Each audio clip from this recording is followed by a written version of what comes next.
Bloodshot is the latest action film starring Vin Diesel to come out that I could have reviewed for you guys Thursday night or Friday the next day, or even Monday or Tuesday these past couple days, but I mean, considering everything that's been going on, the world doesn't feel right, you know? It kind of feels like this is all a weird, crazy dream, that nothing is actually happening, but it is. It's kind of insane. So I've just kind of entered a depression. Have any of you guys done this yet? Like, you've entered just this weird state of mind that nothing matters. Why should I be motivated to do anything like make a YouTube video? So you just sit on your couch and just watch literally any movie. Like the other day, I just watched the first 2 Leprechaun movies because fuck it, why not? I watched Abduction. I don't know why. It was just there. Why not just watch it?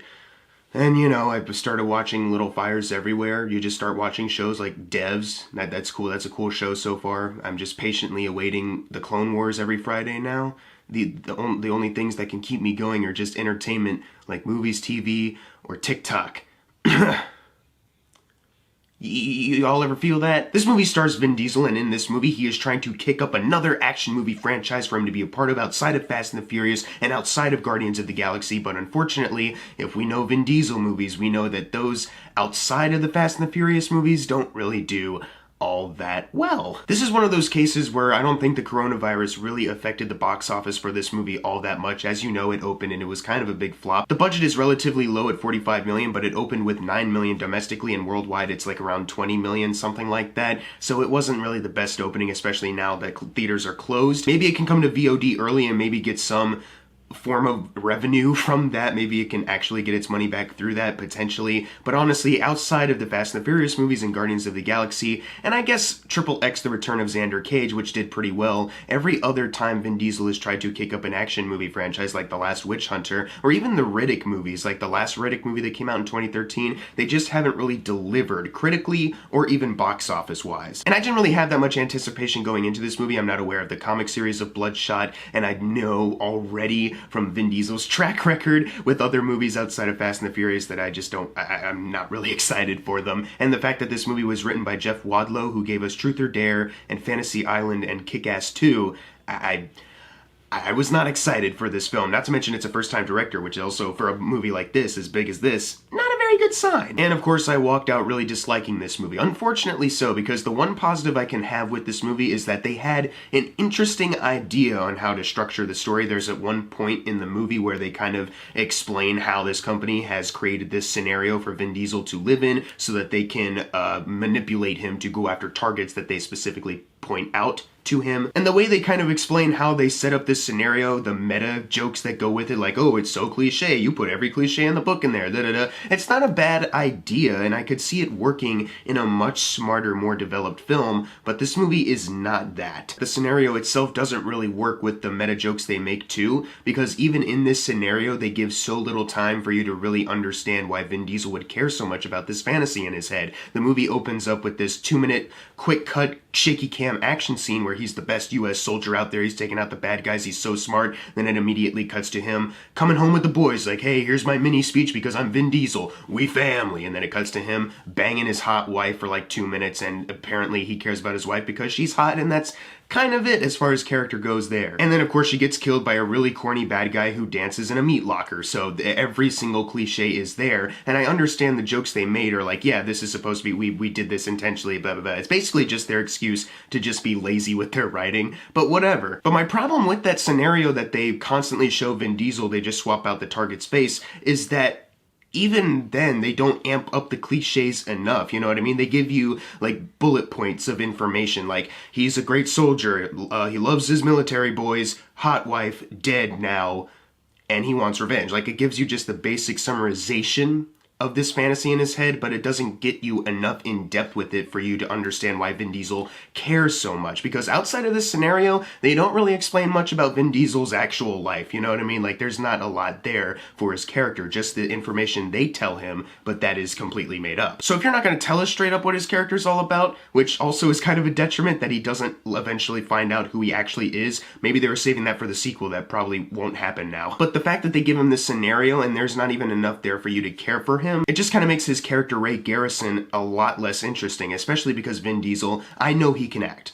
I know he can. There's a part of him that is ready to let his emotions fly. Even in the latest Fast and the Furious movie, Fate of the Furious, there's a couple scenes where he really gets in touch with his inner emotions, his inner rage, and it's like, that's the most he's ever been emotional in these Fast and the Furious movies. And there's a scene in this movie where he delivers a line with actual, like, genuine emotional reaction, like it actually sounds like a natural emotional reaction, and I was like, just keep it. Keep that wavelength of performance.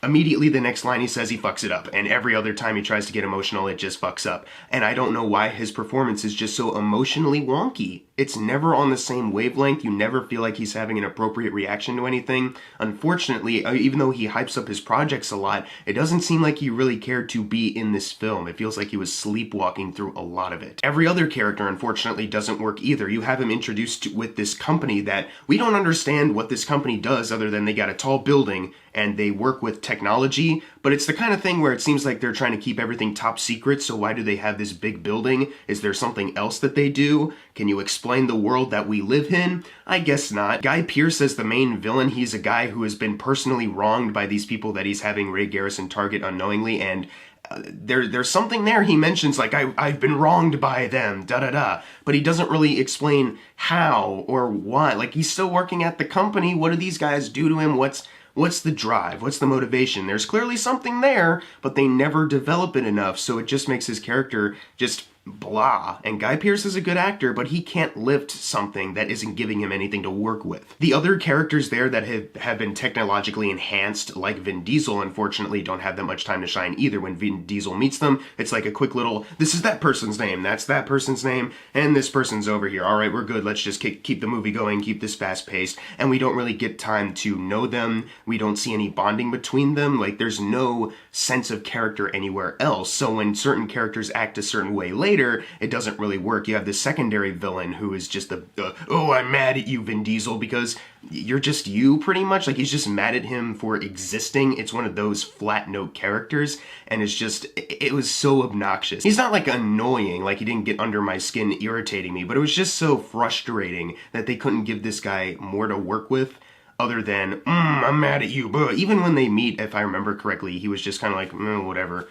But then again, they didn't really give them much time to actually get to know each other either. Like, maybe there's a rivalry that's born, but it's like a little brotherly, friendly rivalry at first. But then once they make the switch, he's villain. There's nothing there. There's nothing. Nothing. The other guy that's been technologically enhanced doesn't get jack shit. And then you have Isa Gonzalez playing KT. She's the character that obviously you have to know. She's the one who's going to side with Vin Diesel, but she's a character who doesn't like this organization anymore. She wants to make a change, but it's all because of Vin Diesel. But because we know so little about Vin Diesel and what makes him so special, and we barely get any time for us to understand why she thinks he's so special, it ultimately brings down what could have been another redeeming thing about this movie, her character, because she's not bad. Isa Gonzalez is not a bad actress. It's just her character. I don't understand why now is the time. Why is Vin Diesel the special one to betray this company? Obviously, I didn't expect much going in, since it's written by Jeff Wadlow, a guy who is not the best when it comes to writing or directing, for that matter. But when you are writing a movie and you cut out the very basics of, like, what makes a character,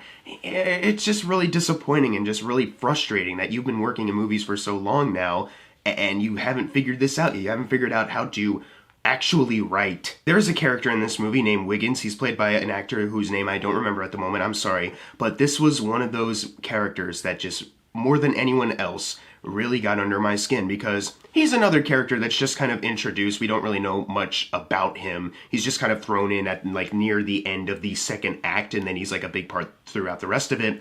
And he is the comedic relief character. This movie has plenty of times where they try to infuse jokes. All of them fall flat, and his especially, because he's one of those comedic relief characters that's always talking and not really saying anything particularly clever or really witty. Just, well, I'm going to keep saying stuff. I'm going to keep coming up with things to say that might be witty at the top of my head, and whatever I say is just going to stay in, no matter what. And it was so frustrating that every time they cut to him and his terrible jokes, it made me want to keep watching the terrible action scenes that were going on. It made me appreciate those terrible action scenes only because they didn't have any jokes from him. But then they just keep cutting back and forth, and it's like, God, get him out. Actually write something for him. Actually write something witty.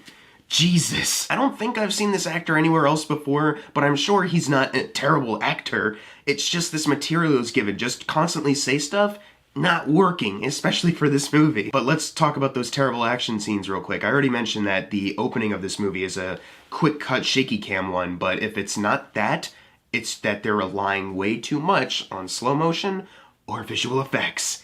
And the visual effects budget is not there. This movie cost $45 million. That might be good if your action scenes are really like small scale, but they kind of escalate, but they're still kind of small. This movie kind of gets really big when it comes to its action scenes. And at one point, it was so bad, it looked like PlayStation 4 visual effects. Now, PlayStation 4 visual effects aren't bad to look at for games. But when it's in a movie, all of a sudden you get that uncanny valley of, oh, something doesn't look right. And the fact that it's also not well made either makes the visual effects way more distracting. This is a first-time director making this, and I don't want to discourage him in case he's probably not, but in case he's watching, I don't want to discourage him from making more movies because maybe that's what he really wants to do. And in his career, he's mostly had experience with a lot of video game work. I don't know what specifically, I just know he works a lot in games. But when that information is basically confirmed to you while watching the action scenes, when you read this news about this man, you're like, oh, that makes sense why the action scenes look so fucking horrible. That's not a good thing. They didn't have bad ideas for action scenes, it's just the way it's edited, the way it's cut, the way the CGI was implemented. It looked garbage, and I could not be entertained by it. I was just sitting back like, oh god, please, turn this off. This movie doesn't end with a sequel bait. I know that the studio is trying to start up a cinematic universe off of the Valiant comic series, and Bloodshot is one of the characters in that.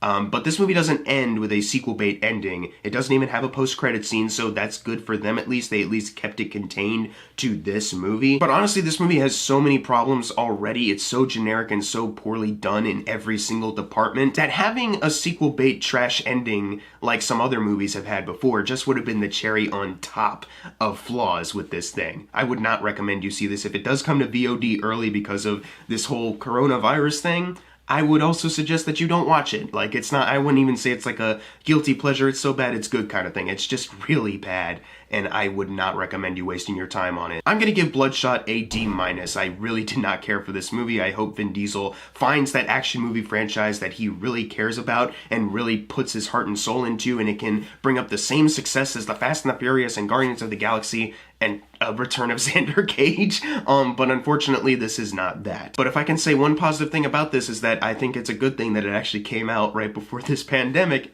because now people will forget about it rather quickly and just think about how Fast and Furious 9 will be coming out in a year from now. So there's that. Yay! But if you've seen Bloodshot, leave in the comments below what you thought of it, and as always, thank you guys for watching. Make sure to subscribe. I'm Jackson Fulcher. See you guys next time, and remember to stay safe, stay healthy, wash your hands, and don't do anything stupid. Be smart. Love you guys.